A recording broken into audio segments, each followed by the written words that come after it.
नमस्कार दोस्तों, मैं प्रिया स्वागत करती हूँ आपके अपने YouTube channel general study for competitive examination. Please like subscribe and share, क्योंकि आपका एक लाइक एक सब्सक्राइब बढ़ाता है किसी का मनोबल।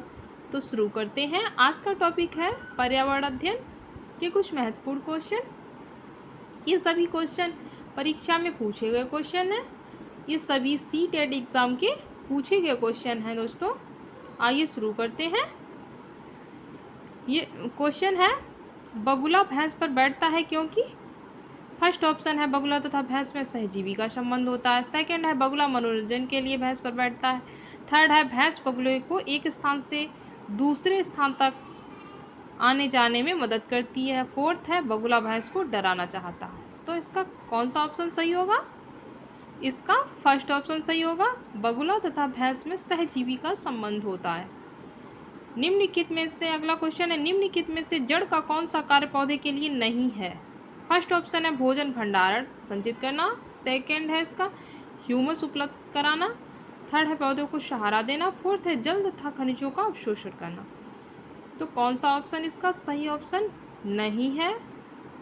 कौन सा ऑप्शन जड़ का कार्य नहीं है? जड़ कौन सा कार्य पौधे के लिए नहीं करती है? बताइए इसका कौन सा ऑप्शन सही होगा?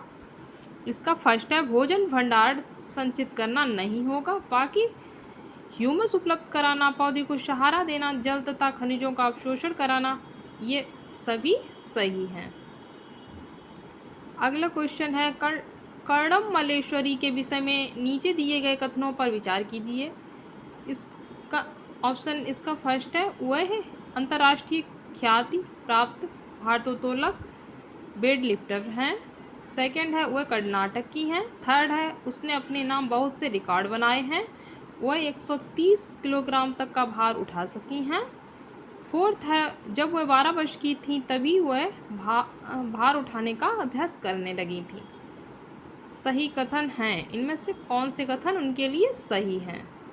कर्णम मल्लेश्वरी वह अंतर्राष्ट्रीय ख्याति प्राप्त भारोत्तोलक वेट लिफ्टर हैं। इसका फर्स्ट ऑप्शन सही है। सेकंड गलत है, वह कर्नाटक की नहीं, वह आंध्र प्रदेश की रहने वाली थी। थर्ड है उसने अपने नाम बहुत से रिकॉर्ड बनाए हैं। वह 130 किलोग्राम किलोग्राम तक का भार उठा सकी, ये भी सही है। जब वह 12 वर्ष की थी तभी से वह भार उठाने का अभ्यास करने लगी थी, ये भी सही है। तो इसका दूसरा ऑप्शन सही होगा। फर्स्ट, थर्ड और फोर्थ इसका सही होगा दूसरा ऑप्शन। अगला क्वेश्चन है, सीढ़ीदार कुएं तथा बावड़ी से संबंधित निम्नलिखित कुछ कथन दिए गए हैं। फर्स्ट है वे जल भंडारण एवं संरक्षण की पारंपरिक व्यवस्था हैं। सेकंड है सामुदायिक स्रोत के रूप में उनका प्रयोग होता है। थर्ड है उनका निर्माण मुख्यतः वर्षा रहित राज्यों में होता है। और इसका फोर्थ है उनमें केवल संदूषित जल होता है। उपरोक्त में से कौन से कथन सही हैं? सही ऑप्शन चुनिए दोस्तों, कौन सा सही होगा? इसके ये वे जल सीढ़ीदार कुएं तथा बावड़ी से संबंधित ऑप्शन वे जल भंडारण एवं संरक्षण की पारंपरिक व्यवस्था है, ये सही होगा। सामुदायिक, सेकंड है सामुदायिक स्रोत के रूप में उनका प्रयोग होता है, ये भी सही है। थर्ड है उनका निर्माण मुख्यतः वर्षा रहित राज्यों में होता है, ये भी सही है। इसके फर्स्ट, सेकंड, थर्ड तीन ऑप्शन सही होंगे। तो इसमें फर्स्ट, सेकंड, थर्ड किस में दिया है? इसका ऑप्शन दूसरा है, जो उसमें फर्स्ट, सेकंड और थर्ड ये सही होगा। अगला क्वेश्चन है, बल्ली एक पारंपरिक कला का प्रकार है। बल्ली नामक स्थान किस राज्य में है? बल्ली एक पारंपरिक कला का प्रकार है। बल्ली नामक स्थान किस राज्य में है? बताइए दोस्तों। इसके ऑप्शन फर्स्ट है महाराष्ट्र, सेकंड है उड़ीसा, थर्ड है राजस्थान, फोर्थ है बिहार। तो बल्ली पारंपरिक कला का प्रकार है जो किस राज्य से संबंधित है?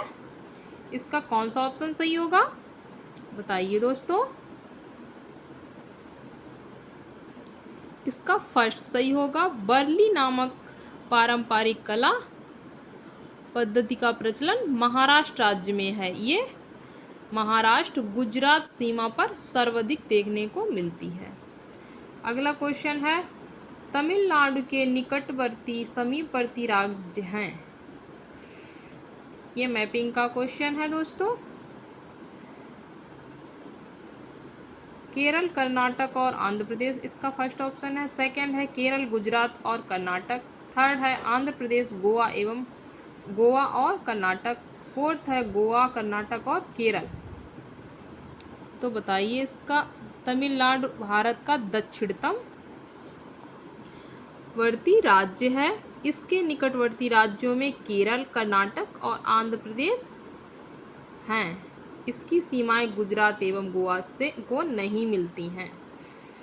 गुजरात और गोवा तो इसके काफ़ी ऊपर हैं, उत्तर की साइड में। तो इसका कौन सा सही है दोस्तों? क्या बताया था मैंने?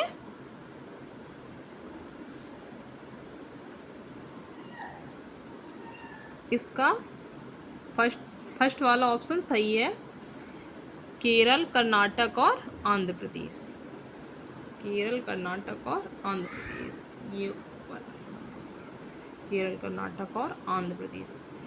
दूसरा इसका अगला क्वेश्चन है, निम्नलिखित में से किसकी सुनने की शक्ति इतनी क्षीण होती है कि वह वायु के पत्तों को हिलने की ध्वनि और घास पर किसी जानवर के चलने की ध्वनि में अंतर कर सकता है?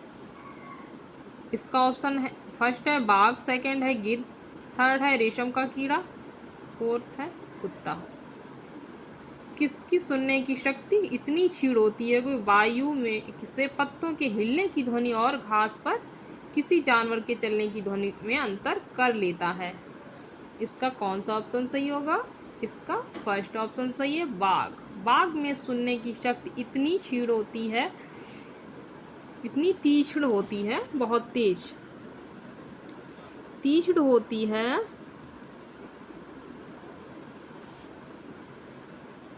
कि वह वायु से पत्तों के हिलने की ध्वनि और घास पर किसी जानवर के चलने की ध्वनि अंतर कर सकता है।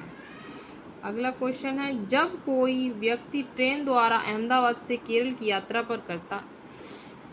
करता है, जब कोई व्यक्ति ट्रेन द्वारा अहमदाबाद से केरल की यात्रा करता है तब वह अनेक सुरंगों को पार करता है। ये सुरंगें पर्वतों में हैं। किन पर्वतों में हैं? इसका फर्स्ट ऑप्शन है विंध्याचल, सेकंड है अरावली, थर्ड है पश्चिमी घाट, फोर्थ है पूर्वी घाट।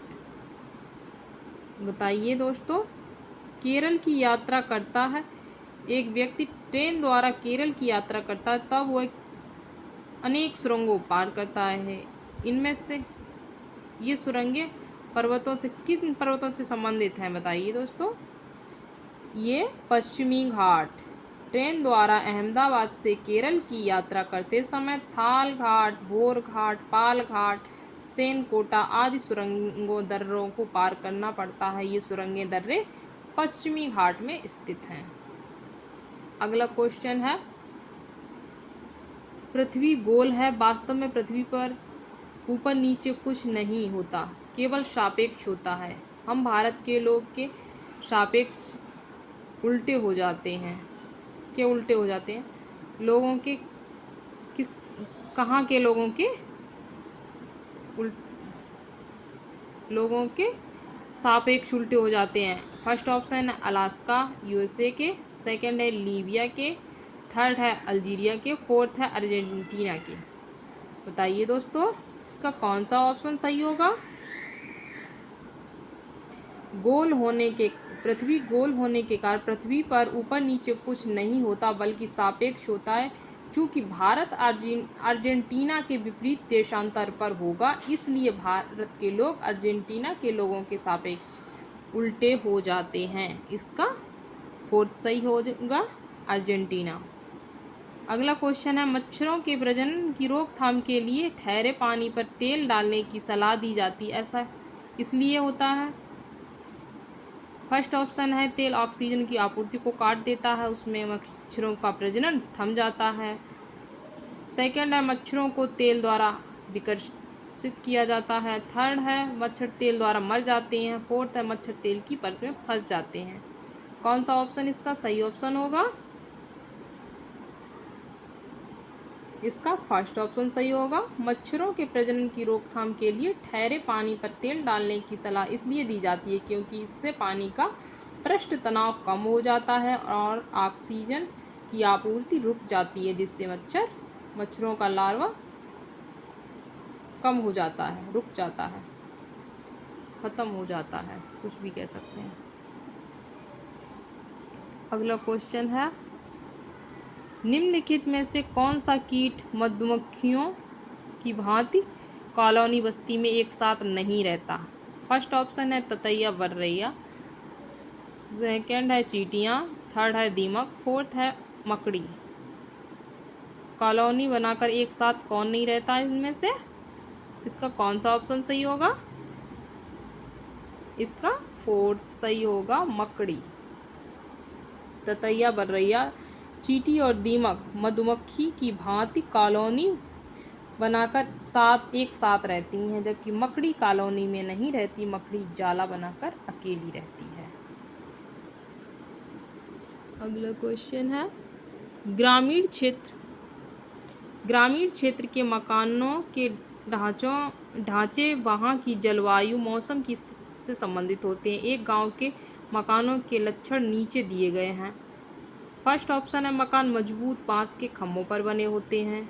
सेकंड है अंदर से भी मकान लकड़ी से ही बने होते हैं। और थर्ड है इसका मकान जमीन से लगभग 3 मीटर से 3.5 मीटर ऊंचाई पर बने होते हैं। मकानों की छतें ढालू होती हैं। यदि इस गांव में भारी वर्षा होती है तो ये गांव किस राज्य में होना चाहिए? फर्स्ट ऑप्शन है असम में, सेकंड है उत्तर प्रदेश में, थर्ड है राजस्थान में और फोर्थ है बिहार में। इस तरह के मकान किस राज्य में बनाए जाते हैं दोस्तों, बताइए। ये तो सीटेट में अक्सर आने वाला क्वेश्चन है, बहुत ज़्यादा पूछा जाता है। इसका फर्स्ट ऑप्शन सही होगा, असम। दिए गए सभी लक्षण असम राज्य के स्थित गांव के हैं। यहाँ भारी वर्षा होती है, इसलिए मकानों का निर्माण बांस व खंभों से लकड़ी से होता है। ये मकान जमीन से 3 से 3.5 मीटर की ऊंचाई पर बने होते हैं। इनकी छतें ढालू होती हैं, जिससे वर्षा का पानी छतों पर ना रुक सके। अगला क्वेश्चन है, कुडुख कहाँ के लोगों की भाषा है? फर्स्ट ऑप्शन है इसका मिजोरम, सेकंड है मणिपुर, थर्ड है अरुणाचल प्रदेश और फोर्थ है झारखंड। कुडुख कहाँ के लोगों की भाषा है दोस्तों, बताइए। इसका सही ऑप्शन कौन सा होगा? इसका फोर्थ ऑप्शन सही होगा, झारखंड। अगला क्वेश्चन है, राष्ट्रीय पाठ्यचर्या की रूपरेखा 2005 के अनुसार निम्नलिखित में से कौन सी एक पर्यावरण अध्ययन की विषय वस्तु थीम है? फर्स्ट ऑप्शन है भोजन, सेकंड है सौरमंडल, थर्ड है मौसम, फोर्थ है ऊर्जा। बताइए दोस्तों, इसका कौन सा ऑप्शन सही होगा? राष्ट्रीय पाठ्यचर्या की रूपरेखा 2005 के अनुसार निम्नलिखित में से कौन सी एक पर्यावरण अध्ययन की विषय वस्तु थीम है? इसका फर्स्ट ऑप्शन सही होगा, भोजन। नमस्कार दोस्तों, आगे के क्वेश्चन अगले वीडियो में, वीडियो ज़्यादा लंबा ना हो इसीलिए। Thank you.